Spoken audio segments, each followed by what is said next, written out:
Hi everyone, welcome to Learning Impact. In today's lecture, we will discuss Karl Marx's view on communism. First is that what is the concept of communism which was drawn by Karl Marx? According to Marx, this concept of communism is based on four major premises. First is that the communism which he was predicting will never be a crude communism. Crude communism is an underdeveloped form of communism, that is a simplistic form of communism, and crude communism primarily focuses on the distribution of wealth. It is not paved the way to cope with the other problems which capitalism has caused, including the alienation and also the destruction of the individual potential. The crude communism does not work on such problems. That's why it is known as the crude communism. So communism in real sense would be a system that will help us to cope with all problems that are caused by the capitalism, including the distribution of wealth and also the other problems like the alienation, as the individual potential has been destroyed under the capitalist system. So communism will provide a way or solution in order to deal with such problems. And the second thing is that for Karl Marx, workers as a class are the agent of revolution. Karl Marx believed that the revolution will bring only by the working class, because these are those people who are sharing the similar grievances. They are those who are oppressed in a society, and that's why they will be the agent of revolution. And the third thing is that the abolition of private property and the establishment of dictatorship of proletariat is a necessary precondition for communism. Karl Marx believed that there are two things that are necessary for precondition, or that are prerequisite for communism.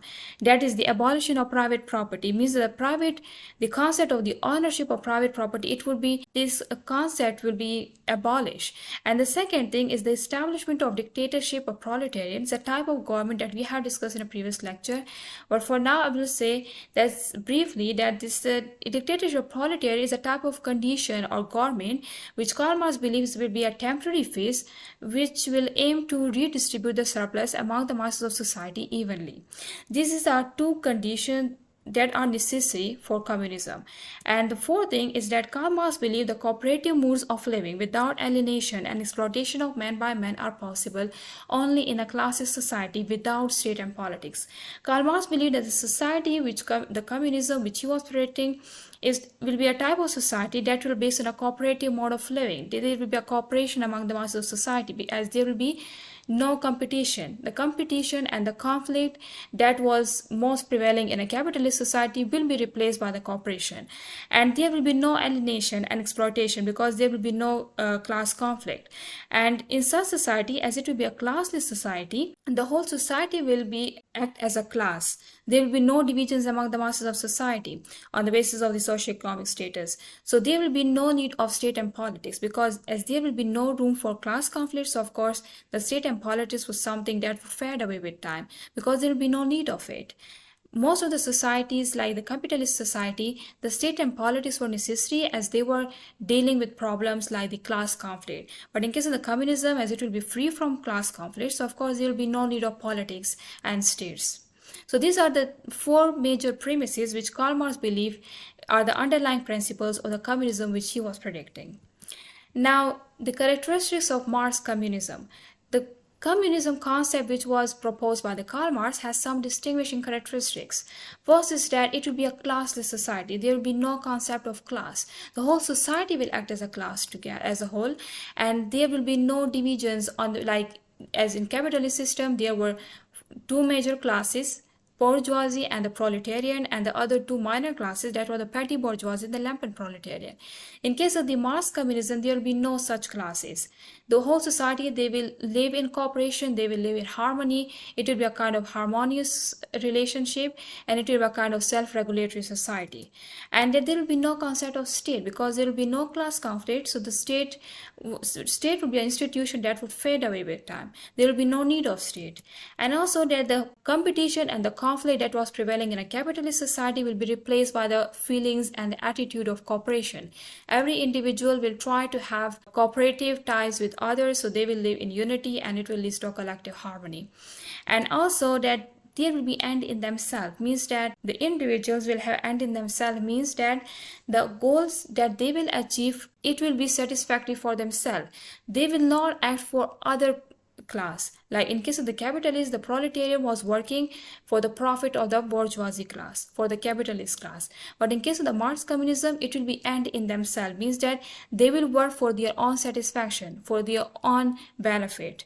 And also that the true human potential will be realized in Marx communism, because Marx communism is based on the idea that every individual will work according to his ability. So it will provide a kind of society with full of opportunity in order to realize their potential, and to work for the betterment of the society. So it will help and individuals to realize their potential in true sense. And also that there will be no concept of surplus, because everything will be distributed by the state according to the needs. So there will be no concept of surplus, no concept of extra, or the accumulation of things, no concept of accumulation, because every individual will get according to his need. And then the society will be industrialized. Karl Marx was believing that the communist society will be a kind of society that will welcome industrialization. It will welcome automation.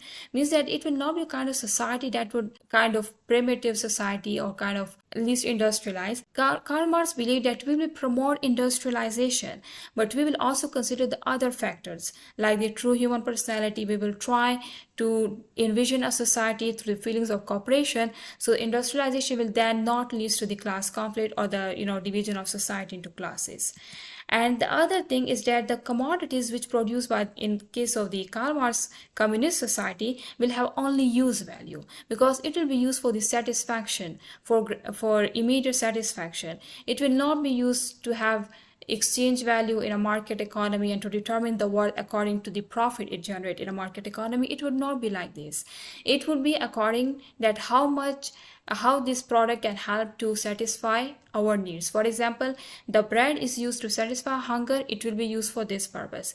It will not be exchanged in relation to the other commodity like pair of shoes in a market economy, and to compare their worth by calculating it in money. It will not be like this. We have discussed use value and exchange value in our previous lectures. Okay, so these are the characteristics of the Marx communism. Then at the last, that there are some major principles. If we try to conclude the whole communism into 2 sentences, what would be that? First is that communism is a society which based on a principle that from each according to his ability to each according to his need. Every individual will work according to their ability. That's why Karl Marx believed that it will be a society that will provide opportunity to individuals to realize their potential, because they'll work according to their ability, but they will get according to their need. For example, if there are 2 professors, one professor has only one son, and on the other hand, there is another professor who has a large family, a big size family. In a communist society, if they both work for similar number of hours, but the state would give more money to professor who has a large family size, because he is needing more as compared to the other professor who has only one son. So it means that every individual will work according to their ability, but they will get according to their need, that how much they need, and how much they need, it will determine by the state.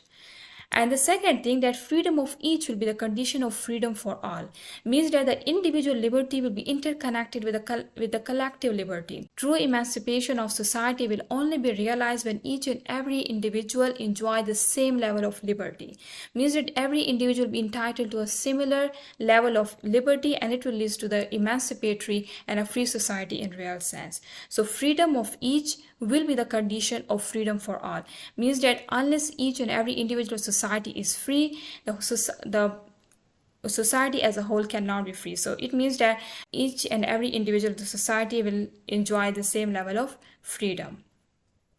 So this is all about the Karl Marx communism. And this was the end of our lecture. Thank you so much for watching. Leave your questions in a comment section below, and like, share and subscribe our channel for latest lectures. Thank you.